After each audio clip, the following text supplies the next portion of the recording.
তোমাদের একটা জিনিস দেখাই, দেখো আমাদের রুমের জানলা থেকে, দেখো এটা আমাদের পেয়ারা গাছটা পুরো, এই দেখো হাত দিয়ে টাচ করা যাচ্ছে। আর এই পাশে পেয়ারাটা দেখো, আমি হাতটা পৌঁছাচ্ছে না। এই দেখো বড় বড় একটা পেয়ারা হাতের কাছে পেয়েছি। এই দেখো সাইজটা জাস্ট দেখো, পেকে গেছে কতটা কাছে।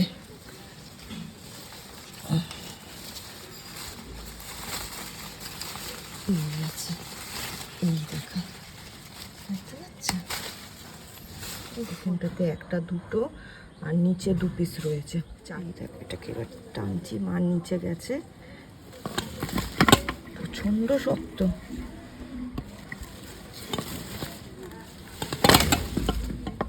পড়েছে, জাস্ট দেখো কতগুলো পেয়ারা পারলাম। একটু পারবো ভেবেছিলাম হয়তো 2-4টে, কিন্তু এতগুলো চোখে পড়ে গেল।